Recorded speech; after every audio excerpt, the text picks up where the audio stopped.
was there. We didn't know.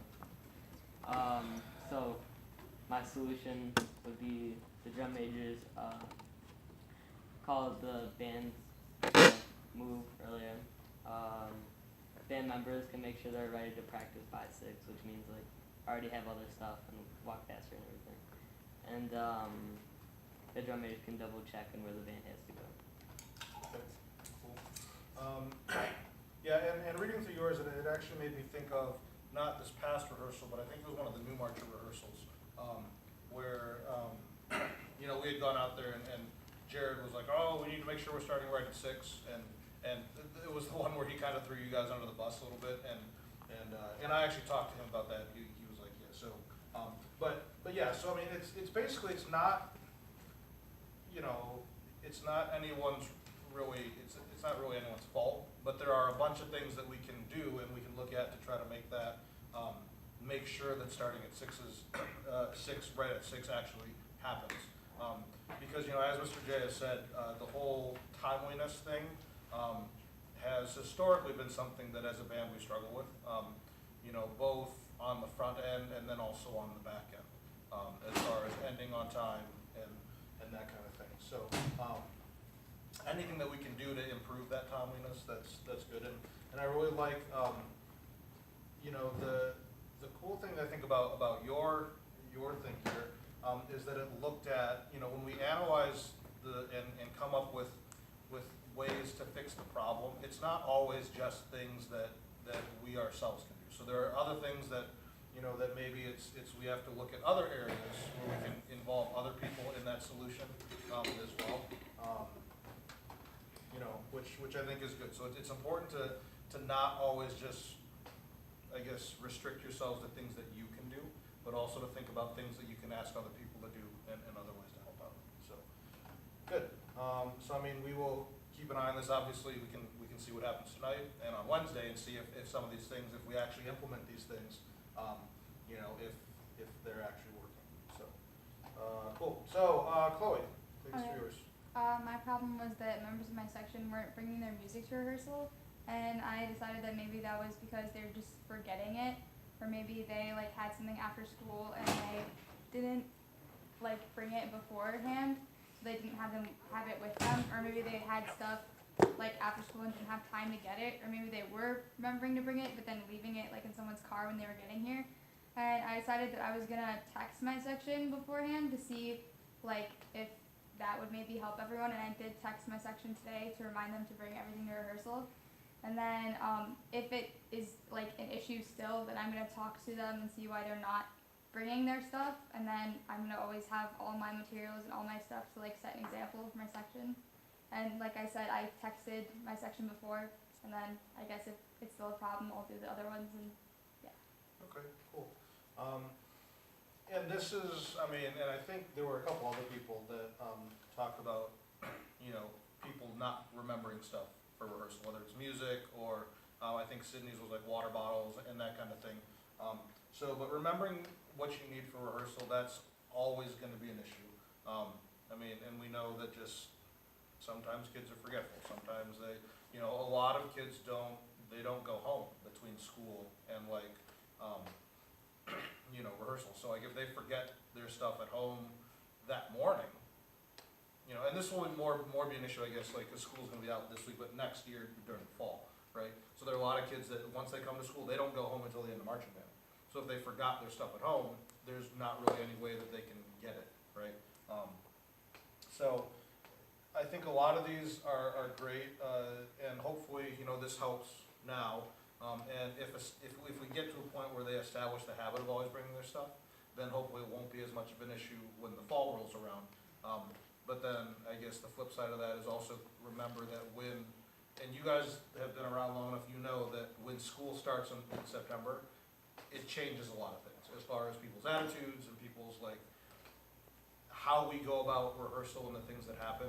There's a bit of a shift in mindset because all of a sudden now we're back in school. Well, it's a lot of energy. Right, and there's a lot more stuff going on, and so some of the stuff that, because every year we find stuff that wow, we thought this was fixed, we thought this wasn't an issue anymore, and then all of a sudden when school starts, it becomes an issue again because everyone's got all that other stuff on their plate again.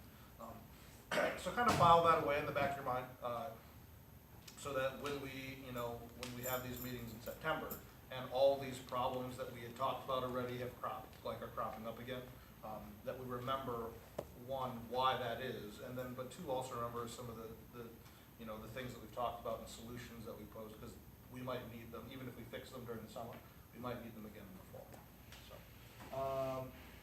All right, Caitlin, if you can go through yours. Okay, a certain kid in my section has trouble paying attention and like forgets like the instructions like 5 seconds after they're given and like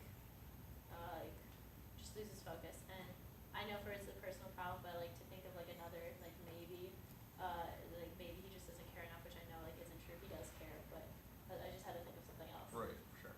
And so like to like fix that, I think a lot of it like it has to be on my part to be patient with him and like consistent and constant to like create a routine and a pattern so like that he'll start remembering and so it'll become like normal and like for him and like usual and will become a pattern for him.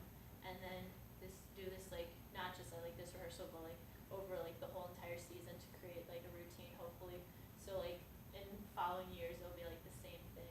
And then number 5, not there yet. All right, cool. One thing that I want to point out about Caitlin's, which I really like, is, you know, she said a certain kid in my section. So she knows who she's talking about, but we can talk about this issue without the rest of us really knowing who it is, right? I think there was another one that someone did where they actually named a person, and it's my fault because I didn't say ahead of time that we should try to avoid that.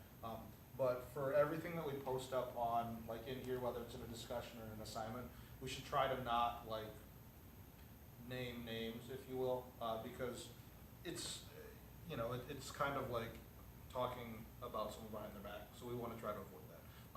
But at the same time, we still want to be able to help each other with like real issues. So, and let's be honest, in a lot of cases, if, you know, someone comes and says, yeah, there's a kid in my section that does this, at least half of you is going to know exactly who that kid is, but we still don't need to talk about their name. Does that make sense? So I really like what Caitlin did there with that, so that's awesome. And I suspect this is a kid that's been in your section for a while, so that's why you know it's, is it someone new or is it Yeah, like? someone new. Oh, okay, I thought it was, because I know this is something you talked about last year, having issues with kids kind of along the same lines, with the focus thing. So I mean, that's cool that you can draw on your experience with those kids probably to help with this kid, so that's awesome. You know, one of the things that is really valuable in leadership in teaching, like if you ask any teacher, and I fully admit to this, everything that we do as teachers, we stole from someone else. Okay, there's very little that that teachers, even like really good teachers, very little of it is original thought or like original. Like there are things that I do where like I tweaked a little bit, but I basically get the idea from things that I've either seen other teachers do or teachers that I've had have done. Okay, so I mean that's the other thing that I think it's good for us to do this kind of thing where we can draw on each other's experiences, right? So if you find sometime this season that you have a kid who, you know, is having trouble focusing, you know, and if you can't come up with a way to really help that kid out, that's why we can use this to kind of talk to each other, and you can draw on, you know, Caitlin's experience that she's, oh, I've dealt with a kid like that before, here's what worked for me, right? So that's hopefully another thing that will be really valuable, that this will be valuable for us for. Sarah? Alright, so my problem was that like on Wednesday, like I set like a list of like rules or like expectations and I would write them off, and then after I was like, can you guys like I had a piece of paper and I like magneted it to the board with the magnet, so it was like right there and it was really obvious, and I was like, can you guys please put your name and phone number down on this list so that I have like a way to contact you. And like only 4 people did, which out of 18 other people, it's not a lot. Like granted, some like I already have some of their numbers, but like I don't know, it just wasn't a lot.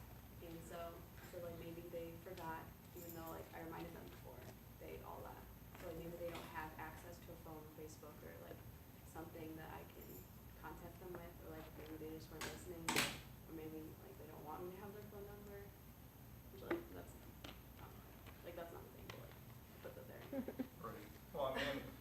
I'm actually glad you pointed out, because when we go through that step, it's okay to throw things out there that like, you know, cause like there were things that I threw out in my example that I knew, you know, weren't true.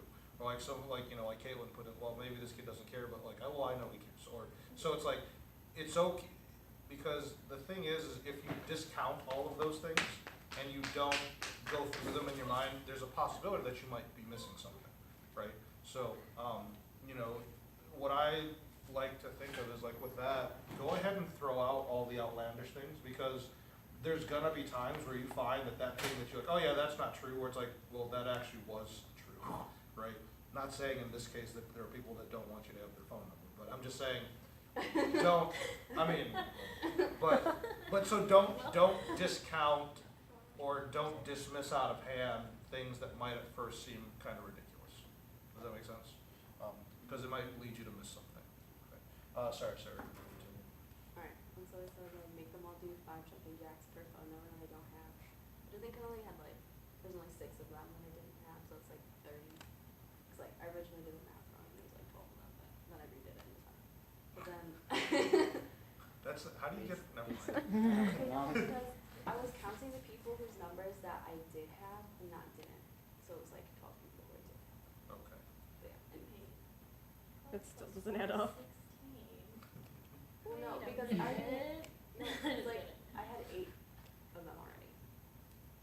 Okay. So, well, I had 6 of them, and I got 2 more, in addition to. Wait, how many people signed up? There are, so, okay, so I think what you're saying is there are 18 people in the pit, right? There's only 6 people's numbers. Only 6 people I had put, originally had, so you had 6 people's numbers. yes, and then And so 6 people put their numbers on the No. page? No. How many people put their numbers on the page? 4. Doesn't matter. Okay, so basically, so 4 plus the 6 you had before, that still gets 10. That's 10. Plus, wait, hold on.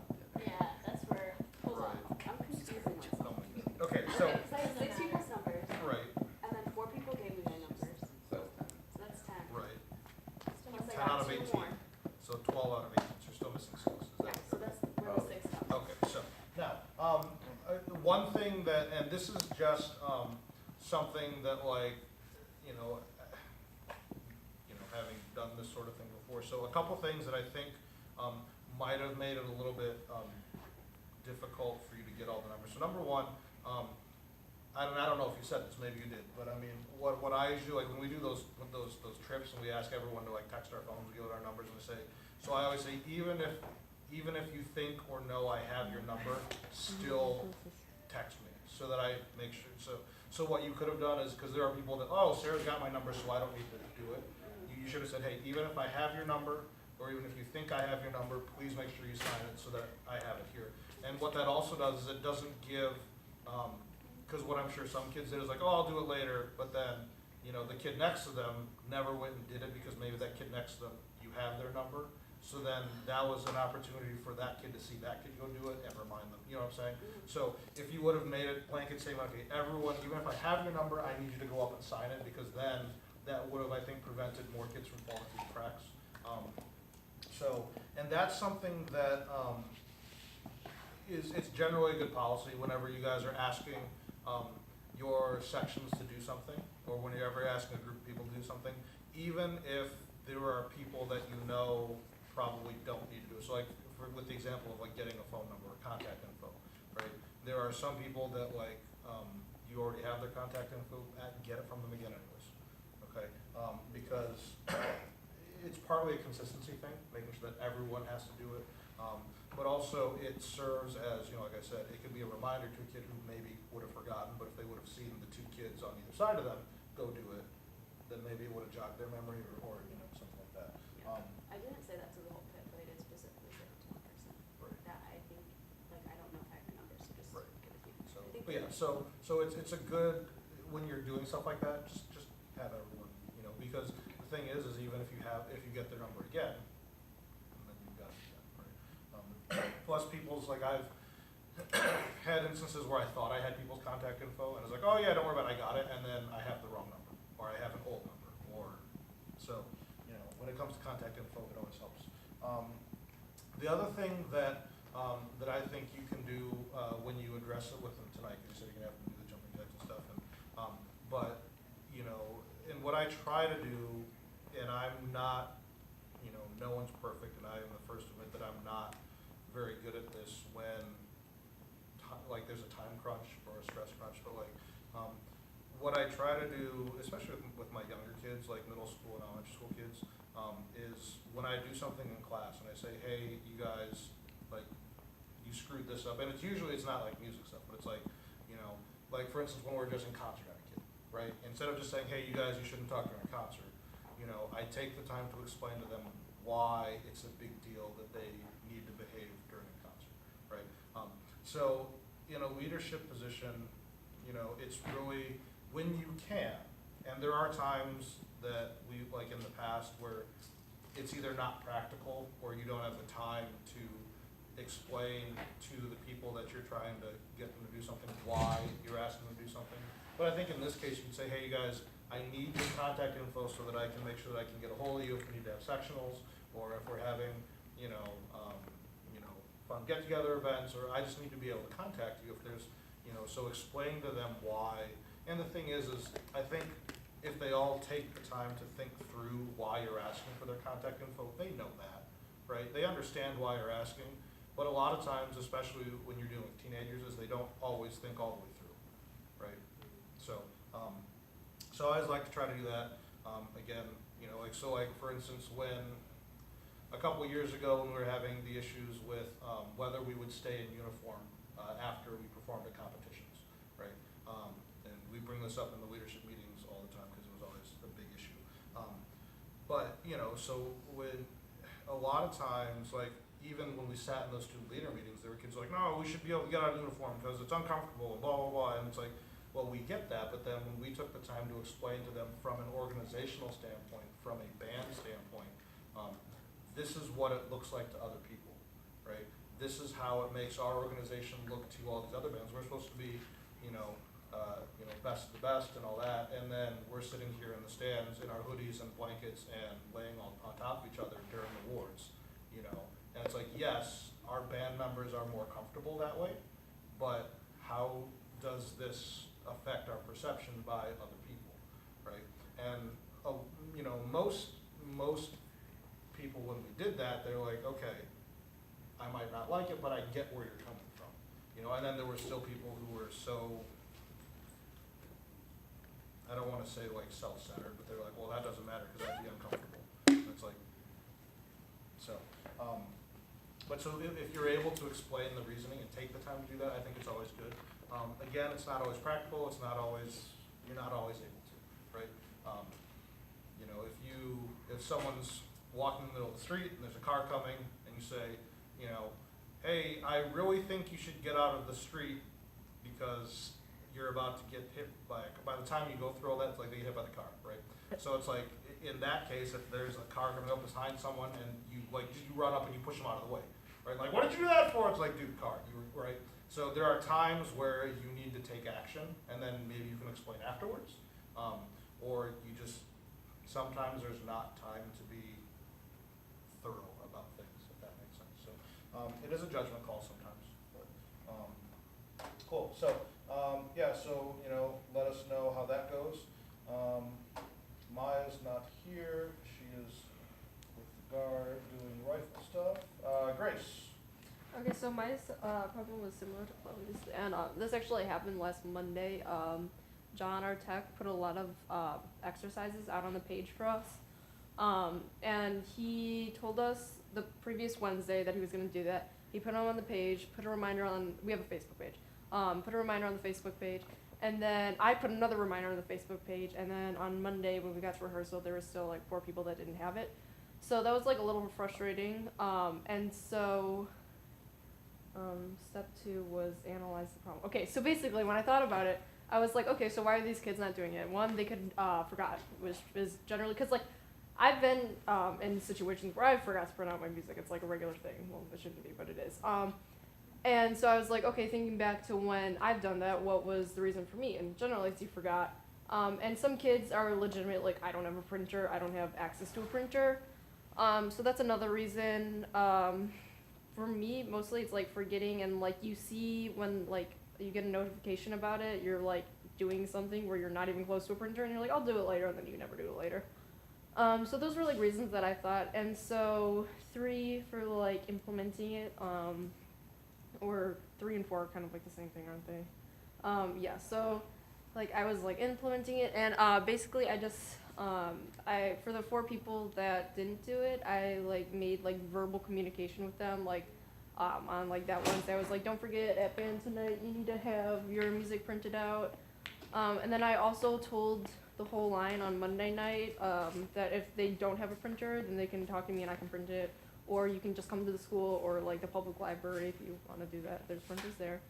So I told them that, and then Wednesday night everybody showed up with their music. So that was like I guess 4 or 5, I don't know. Anyways, so reevaluating, it worked.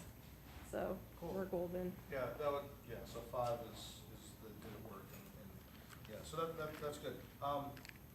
So a couple things with, what Grace said, and I mean, when we get more music, and like, you're gonna have a time in the season where someone in your section loses their music, right?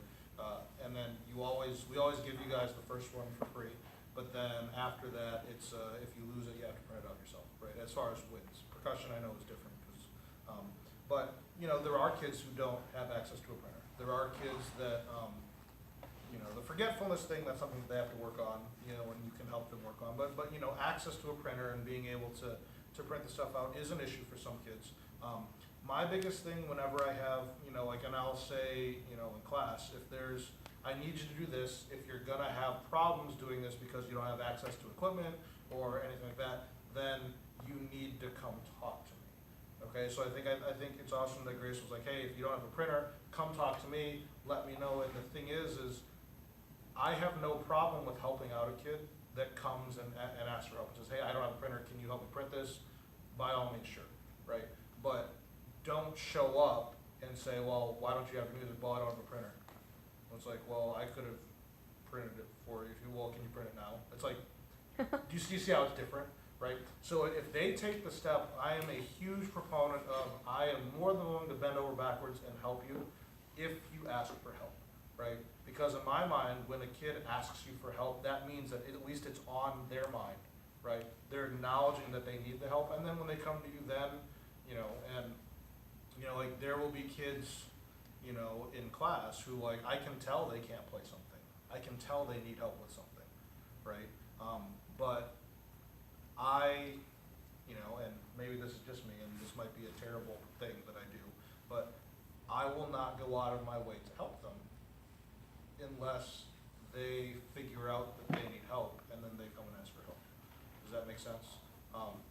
And this is what works for me. It might not be something that works for you, but I mean, the analogy that I use all the time, or not really an analogy, but it's a story, right?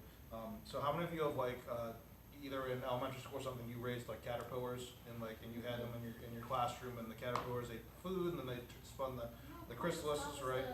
Was the butterfly mom, was the butterfly woman. Right, okay, so anyway, so there's a story where, there was a little girl who was in her classroom when they were doing the butterfly thing, and she saw that there was a butterfly that was, hatching out of its chrysalis, emerging. We don't like the word hatching because it's not meant. So it was emerging from its chrysalis, and it looked like it was having a really hard time, right? It was really struggling, it couldn't get out of the thing, and it was just, so the little girl was like, oh, well, I'm gonna help this butterfly out, right? So she reaches in the tank, and kind of like pulls the chrysalis apart a little bit. The butterfly comes out, and its wings are all like messed up and wet and deformed, and and then the butterfly tries to start pumping its wings, and then they don't like open up, and basically the butterfly dies, right? And then the little girl is like, well, what happened? And the teacher said, well, the butterfly needs the struggle of getting out of the chrysalis to force the excess liquid out of its wings. So by reaching in and helping the butterfly and doing it for the butterfly, it actually made it so that the butterfly could not go through the process that it needed to in order to make its wings work. Okay? So that's a really powerful, I think, analogy for like in leadership and in teaching, which is, in a lot of instances what you guys do, is sometimes it might be easier and it might be quicker to just do it for them, okay? But it's not always the thing that's best for them. It's a little bit kind of like if I give you a fish, you'll eat for a day. If I teach you how to fish, you'll eat for the rest of your life, or whatever that idea is, right? But it's the same idea. It might take longer to force you to learn how to do it for yourself, but in the long run, it's gonna be better. So, where did that even come from? What were we talking about? Printing people's Oh, right, music. right, so I think it's a huge thing for, for people to acknowledge that they need the help, and then come and ask for help, because it's a signal, I guess, that mentally they understand that they're struggling with something, right? Whereas if you go and try to help someone with someone, there's times where, like, I've gone and, if you try to help someone, they're like, wait, what do you mean I'm doing it wrong, right? It's like they don't even realize that they're not doing it right, or having trouble with something, and then they get offended that you're like, oh, you thought I needed help, I don't need help, like, what are you? So, and then it makes it that once that happens, then they're not receptive to what you're trying to offer them as far as helping them, or giving them, making them better or something. So, food for thought, take that for what it's worth. Sydney, Alright, so this is like really hypothetical because like I feel like I've interacted with people enough to really see a big problem like Right. in my eyes. yeah, and even though you said it's hypothetical, as I was reading, I was like, it's gonna happen. Like, it's gonna happen. So I think it was great that you chose this. But So it was like people consistently, like this is like a scenario like further on in the season I guess, people consistently forgetting like proper shoes or water bottles or pencils or like not like music I guess, but like small but important things. Analyze the problem, they're just forgetting stuff, or they're putting it somewhere where they won't remember to grab it on their way out of their house or out of wherever they are, or they don't have something, I guess, like, or they think they can mooch off people, which is bad for water bottles because you get sick.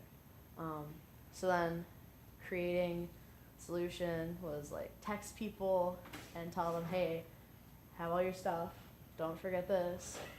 And then what else did I write down? I completely forgot. Or give them, like, I thought about like finding a space here where they could keep it where no one will bother it, like in a locker or somewhere else where they won't forget it.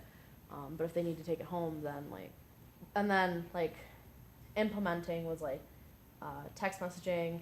It worked once, so then I didn't text message again, and then it didn't work. Like they forgot their stuff, so I was like, okay, so find them a spot here, and then they keep their stuff here that they can, and they don't forget it again. And so reevaluate is that was the solution. I don't know. Cool. Can I? Yeah, You know what? and I mean, those of you that have been around me before, that I am a huge, one of my pet peeves is when you guys share water, right? Because there's so many things, and especially once we get into the season, where it's during the school year when people are getting sick, and then it's oh, I'm just gonna share my water bottle with these 4 people, and it's oh, but I'm waterfalling, so it's okay. It's really not, right? And it's oh, well, I'm not sick yet. You could have something and it could not be exhibiting yet, and then you're still spreading your germs, right? And then, because I mean, we've all seen it where it's oh, so-and-so's not sick, and then the next day after you shared something from their water bottle, then it's oh, why is so-and-so not in school? Oh, they're sick. Wait, what? Right?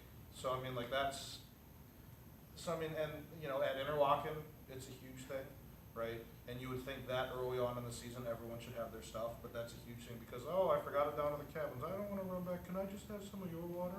Okay.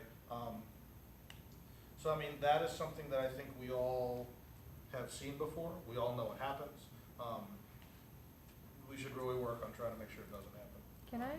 So another thing for that, for when she was going through the list of possibilities as to why they aren't doing it. One thing that I thought of was that they don't understand the importance of especially for new members, oh, it's just marching band, we don't need water, it's not a sport. But so maybe making that clear early on in the season right now that water bottle and proper shoes and sunscreen are all really important things, because that could be something that they just really don't understand. For sure. And bouncing off of that, because like, you'll hear the adults say it, you'll hear Joe say it, you'll hear Jared say it, you'll hear Mr. J say it, I'll say it. Be hydrated, make sure you have a hat, make sure you have sunglasses, make sure you have sunscreen. It means more coming from you guys, okay? Like, as adults, we can say it all we want, but you guys are basically conditioned a lot to like ignore what we say as adults, let's be honest, okay? But as soon as another kid says, oh yeah, that's like last year I didn't have sunscreen on rehearsal, I got so sunburned it was awful, right? As soon as a new kid hears one of you say that, it gives what we just said like a whole bunch more weight, right? Because it's the whole, like, instead of us saying it from on high on our ivory tower saying, you will wear sunscreen, you will drink water. It's like, when it's you guys saying, yeah, no, it's really a good idea, you need to be doing that, it means so much more coming from you guys, okay? And there might be some of you that are like, oh, well, during rehearsal, I don't get thirsty, or I'm not that, I don't get that thirsty, I don't need that much water, or, I tan, I don't burn, I don't need sunscreen. That's great if you find that that's the case for you, but think about the other people in your section, okay? You might not burn, right? But if you maybe don't take the time to say, hey, you should all be wearing sunscreen, that pale-skinned, red-haired kid in your section who does burn, like every time they're even in the shade outside, they're not putting sunscreen on because, oh, my section leader didn't say it's important, right? Because, obviously if as a section leader, you're someone that doesn't need sunscreen as much because, you don't burn instantly to a crisp when you walk outside in the sun, then, I guess think of everyone in your section, not just you. You might be able to subsist on like that much water at rehearsal, okay? But odds are your section mates probably aren't, okay? Those of you that are athletes, okay? It's kind of the same thing like when it comes to stretching. So those of you that are athletes or you play sports during the year, like you might not need to run as much when we do interval training. You might not need to stretch as much when we do stretching, right? But if you as leaders don't do it as much as because you feel like you don't need to, remember that people are always watching, right? So if like, well, I don't really need to stretch because look, I can already like, tuck my head between my legs and I don't need to stretch, okay? But that kid in your section who they can't even touch their toes yet, if they see you not stretching, they're not gonna stretch as much. They're not gonna get better, right? If you're like, I run cross country, I don't need to run, this interval training does nothing for my endurance. Think about the kid that, who does need it, right? That's another thing that like, so it's, I guess, thinking outside of yourself, right? There are things that we're gonna ask you to do that